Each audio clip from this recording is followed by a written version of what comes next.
Eu tenho uma palavra, queridos, eu quero compartilhar com os amados. Juízes, capítulo 6. Estarei lendo apenas 2 versículos. O versículo de número 11 e o versículo de número 12. Diz assim a palavra do Eterno. Então veio o anjo do Senhor e assentou-se debaixo do carvalho que está em Ofra, que pertencia a Joás, a Abisrita. E Gideão, seu filho, estava malhando trigo no lagar, para o pôr a salvo dos midianitas. Então o anjo do Senhor lhe apareceu, ele disse: o Senhor é contigo, homem valente. Feche teus olhos. Pai eterno, Pai de amor, no nome bendito e poderoso de Jesus, que esta palavra ela possa, meu Deus, atingir cada coração. Sabemos que a Tua palavra nos dá uma direção, nos dá um norte. E como nós somos dependentes da Tua palavra, Senhor, manifesta a Tua graça, a Tua unção, o Teu poder, e que a Tua palavra, Senhor, alcance o objetivo pelo qual será, meu Deus, enviada, no nome do Senhor Jesus. Diga amém.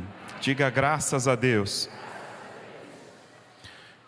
O tema deste domingo: como seremos lembrados? Como seremos lembrados? Talvez você esteja se questionando, mas o que tem a ver esse tema com o que você leu, apóstolo? Tem tudo a ver e você vai entender daqui a pouco.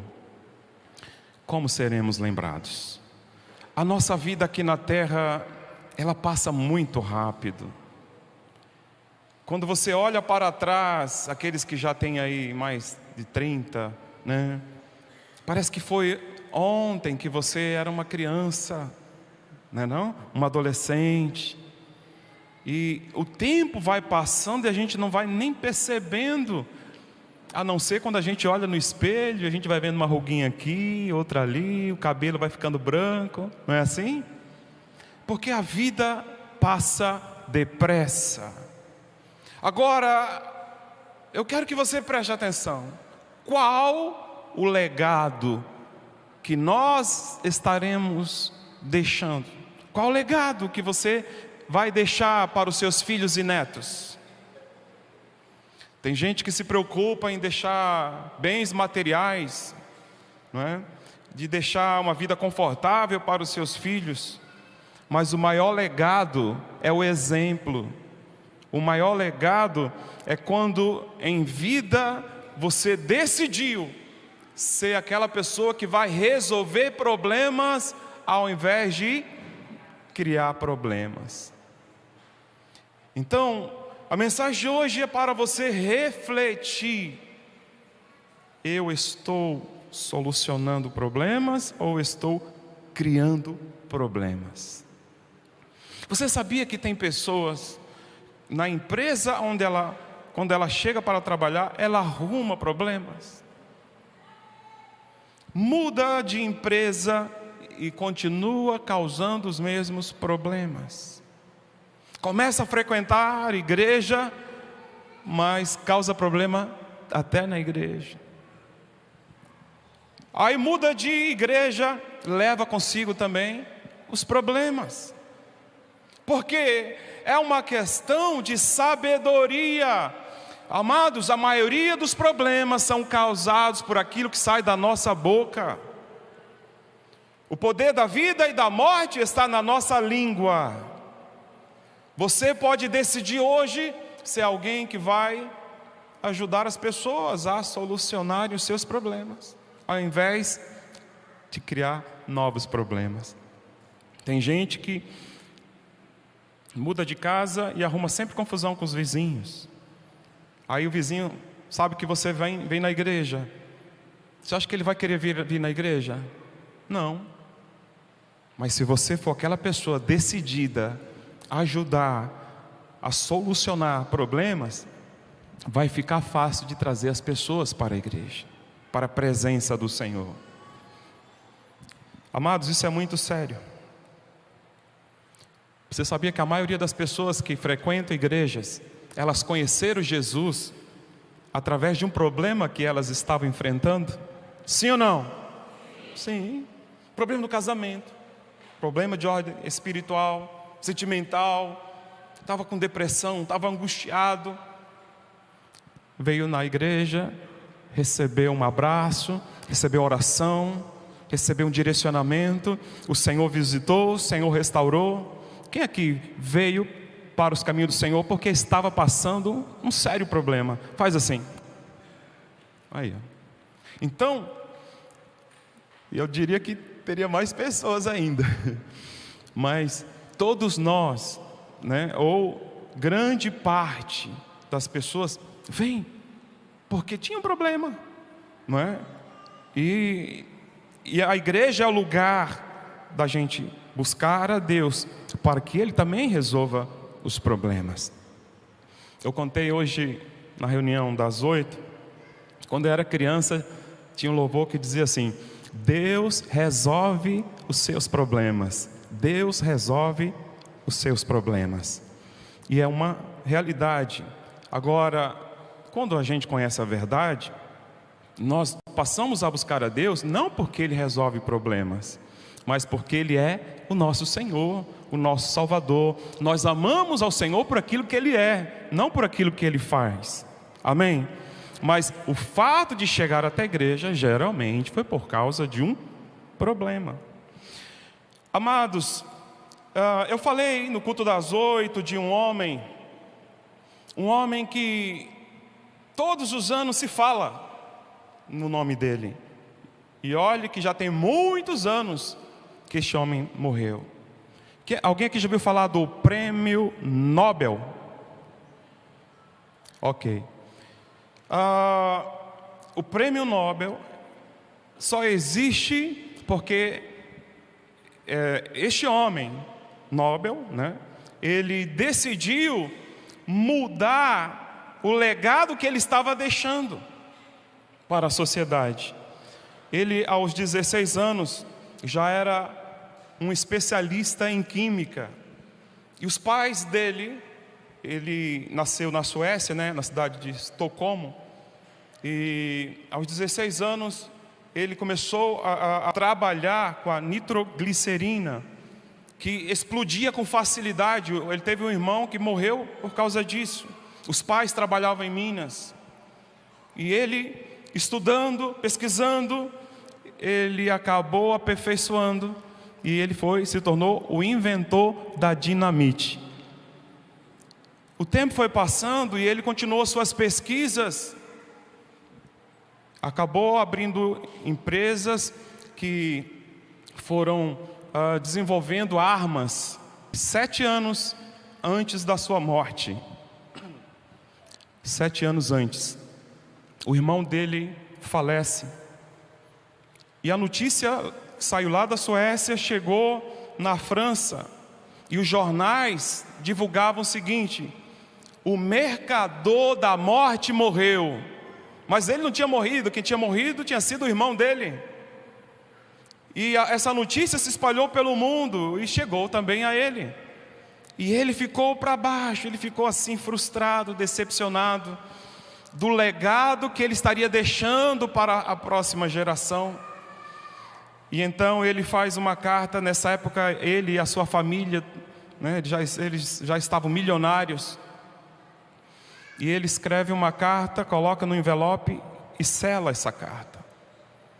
Posteriormente, após a sua morte, aquele envelope foi aberto. E na carta ele dizia que toda a fortuna dele deveria ser doada a quem fizesse algo, né? Um prêmio deveria ser dado daquela fortuna para quem fizesse coisas notáveis na química, na física, na literatura, sobre a paz, né? Na medicina. Então, quando alguém faz algo relevante, essa pessoa recebe o maior prêmio, que é o Prêmio Nobel. Agora escute, o texto que nós acabamos de ler fala de um homem determinado, um homem que neste período Israel estava debaixo de opressão. Os midianitas estavam oprimindo tanto Israel. O que eles plantavam, o que eles criavam de animais, chegava os midianitas e levavam tudo que eles tinham. Israel começou a ficar pobre. Mas tinha um homem que ele não se deixou intimidar com essa situação. Ele então passa a malhar o trigo no lagar. O trigo deveria ser malhado nas colinas e ele vai lá para o lagar, aonde as uvas eram pisadas, pois ele queria salvar o alimento. E interessante que quando o anjo do Senhor aparece para ele, o Senhor chama ele de homem valente. Homem valente. Agora preste atenção. Em toda Israel havia fome. Na casa dele tinha comida. As pessoas estavam escondidas, com medo do inimigo. Ele foi chamado pelo anjo de valente. Então este homem foi escolhido por Deus para ser o libertador, para quebrar o jugo que estava sobre Israel, o jugo dos midianitas. Este homem recebe esta incumbência, recebe esse direcionamento do Senhor para que ele vá e livre Israel.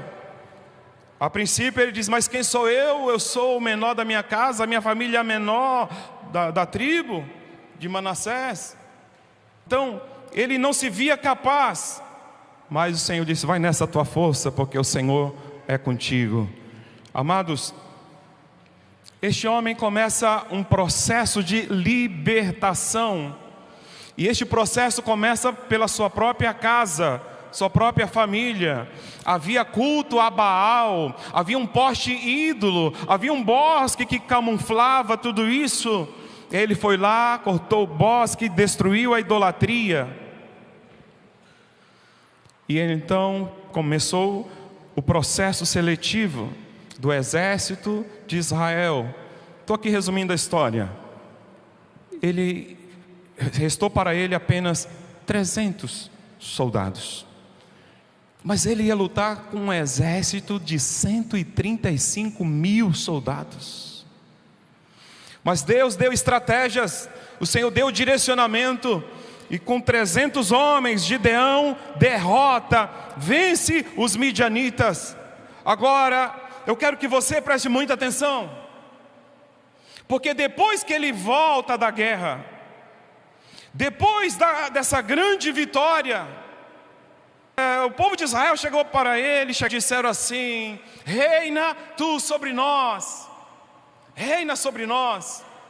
E ele disse: não, eu não reinarei sobre vocês, nem o meu filho, nem o filho do meu filho, porque este era o pedido, para que ele reinasse, tanto ele, o filho e a descendência dele, reinasse sobre eles ali em Israel. Mas Gideão não aceitou. Mas eu quero que você confira comigo, no capítulo 8, 8:22 diz assim: então os homens de Israel disseram a Gideão: domina sobre nós, tanto tu como teu filho, o filho do teu filho, porque nos livraste do poder dos midianitas. Porém Gideão lhes disse: não dominarei sobre vós, nem tampouco meu filho dominará sobre vós, o Senhor vos dominará. Agora sim, vamos aí para o versículo de número 30. Teve Gideão 70 filhos, e todos providos dele, porque tinha muitas mulheres. A sua concubina, que estava em Siquém, lhe deu também à luz um filho, e ele lhe pôs por nome Abimeleque. Agora preste atenção aqui. Gideão, ele fez um pedido após a guerra, após a conquista. Ele fez um pedido, pediram para ele ser rei, mas ele disse: não, nem eu nem meu filho vamos reinar. Apenas eu peço que cada um me entregue um pendente de ouro. porque quando tinha uma guerra, tinha muitos despojos. Aquele que fosse vencido, né, ia deixar ali muitos bens. E assim, cada um pegou ali os seus bens, né, o ouro, prata, aquilo que conquistaram. E Gideão disse: me dá um pendente cada um de vocês. E eles colocaram uma capa no chão e foram colocando muito ouro ali. Alguns especialistas chegam a afirmar que ele arrecadou cerca de 30 quilos de ouro. Ele não queria ser rei, mas ele está agindo como um rei. Ele chega e manda fazer uma estola sacerdotal, aquele colete que o sacerdote usava, com aquele ouro que ele arrecadou. E ele coloca na cidade que ele morava essa estola sacerdotal. Amados, isso perverteu Israel. As pessoas agora estavam indo para adorar, para prestar culto, sabe? Estavam usando como um amuleto, estavam conduzindo a adoração a um objeto. Isso foi laço para Gideão e para a sua família. Escute, nós podemos resolver problemas ou causar problemas. Gideão, depois da guerra, ele vai viver uma vida tranquila, sossegada. E se você observar, ele está agindo como um rei. Ele tem muitas mulheres, né? Os reis não tinham os seus haréns. Ele tinha muitas mulheres. E ainda arrumou tempo para arrumar uma concubina numa outra cidade, uma cidade chamada Siquém. Então, este homem saiu fora do propósito de Deus. Uma história linda, um guerreiro, um conquistador, um vencedor, mas que não vigiou. Nós podemos ser bênção para a nossa família, mas também podemos armar laços para a nossa própria família. Então precisamos vigiar, queridos. E por que abriu essa legalidade? A idolatria começou a entrar novamente em Israel. Aquele que tinha sido o instrumento de Deus para destruir a idolatria de Israel, através dele a idolatria começa a voltar. Ele que outrora era um servo temente ao Senhor, agora ele virou celebridade.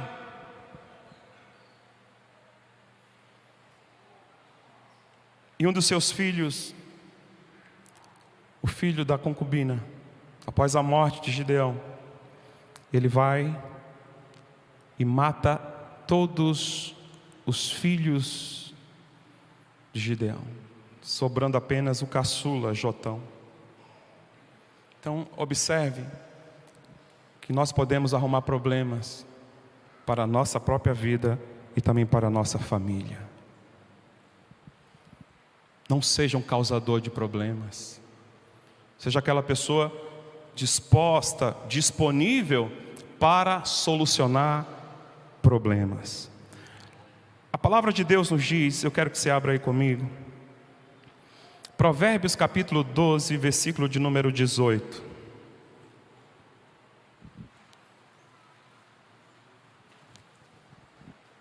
Provérbios 12, 18.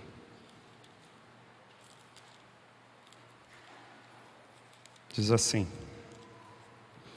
alguém cuja tagarelice é como pontas de espada, mas a língua dos sábios é medicina. Olha só, através das palavras, você pode arrumar confusão, encrenca, arrumar problemas, mas através da sabedoria de Deus na sua vida, na boca do justo, na boca do ímpio é espada, mas na boca do justo é medicina. Então seja instrumento de cura, de restauração. Lembra quando Paulo chegou, quando o navio começou a naufragar, começou a se quebrar todo, e eles chegaram numa ilha, e naquela ilha ele decidiu ser uma bênção. A palavra de Deus começou a fluir, porque ele decidiu solucionar problemas ao invés de arrumar problemas. A palavra do Senhor vai nos dizer que o responsável da ilha, o pai dele, o pai de Públio, estava com disenteria e febre. Isso está em Atos capítulo 28. E este homem, após Paulo impor as mãos, foi completamente curado. E começaram a levar os doentes, Paulo orando, e eles foram todos curados. Depois, quando eles foram sair dali, todo mundo que estava naquela ilha, né, os moradores, as autoridades, abençoaram eles com mantimento, suprimento, tudo que eles precisavam, porque ele decidiu a solucionar problemas ao invés de causar problemas. Nós temos a unção do Espírito Santo, nós temos o poder do Espírito Santo para mudar a vida das pessoas. Queridos, não vamos ser instrumento nas mãos do inimigo. Decida ser um canal de bênção. Deixa Deus te usar. Peça sabedoria a Deus para com as suas palavras, para você não magoar, não ferir. Às vezes nós podemos ferir alguém da nossa própria casa com as nossas palavras, com as nossas atitudes. Então, vamos pedir sabedoria ao Eterno. Amém? Amém ou não amém? Amém. Glória a Deus, glória a Deus. Então, nesta vida, nós é que decidimos. Você vai ser um solucionador de problemas ou vai causar problemas? Assim como os médicos, eles ganham a vida para resolver problemas dos doentes, problemas de saúde. Assim como a polícia para resolver problemas de segurança. Arquitetos, eles resolvem problemas de espaço. Engenheiros de estruturas. Mas nós podemos ser canal de Deus para abençoar a vida das pessoas, para ajudá-las. Pessoas que estão com a vida amarrada, que estão com a vida enrolada. Você pode ser um canal de Deus para desatar essas pessoas, em o nome de Jesus. Então decida ser um instrumento de Deus, ser uma ferramenta dos céus, porque o mais importante não é o começar, mas é o finalizar. Tem gente que começa muito bem a vida cristã, mas não vigia. Precisamos tomar muito cuidado, porque qual o legado que vamos deixar para essa próxima geração? Porque vai chegar a hora de nós sermos recolhidos dessa terra. Não sabemos quanto tempo nós temos aqui na terra. E qual o legado que vamos deixar? O que as pessoas vão falar no seu velório?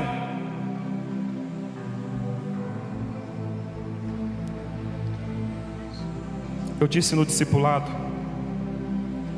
que um diácono faleceu de uma igreja. E as pessoas, como todo velório, estavam lá tristes. E o pastor chegou para a viúva e disse assim: vamos orar para Deus ressuscitar. Aí ela disse: pastor, Deus sabe o que faz. Decida ser uma pessoa melhor que você é. Trate melhor as pessoas. Trate melhor os da sua casa, né? Tudo começa na nossa casa. Gideão começou pela casa dele e foi um instrumento poderoso. Não vigiou no final. E a nossa vida precisa ser assim: começo, meio e fim. Mas eu preciso começar bem, mas eu preciso terminar melhor. Amém? Amém ou não amém? Feche teus olhos. Pai, no nome do Senhor Jesus, meu Deus, nos ajude a sermos servos melhores. Ah, Senhor, não queremos ser celebridades não, Pai. Eu não quero ser uma celebridade, eu quero ser servo. Que o meu coração, Senhor, sempre esteja diante de Ti, ó Pai. Nos ajude a sermos pessoas melhores. Que o Senhor visite esta casa, que o Senhor visite esse homem, esta mulher. Que a mulher venha tratar melhor o marido, que o marido venha amar mais ainda a sua esposa, que os filhos venham honrar os seus pais, que os pais venham amar e zelar e cuidar dos seus filhos, porque queremos deixar um legado, Pai, de que vale a pena servir a Deus, vale a pena ser servo do Senhor. Este é o meu pedido, é a minha oração, Pai. Que todos nós possamos sair daqui nesta manhã determinados, amando o próximo, cuidando das pessoas e ajudando a solucionar problemas. No nome de Jesus, quem crê diz amém. Aplauda bem forte ao Senhor. Aleluia. Glória a Deus.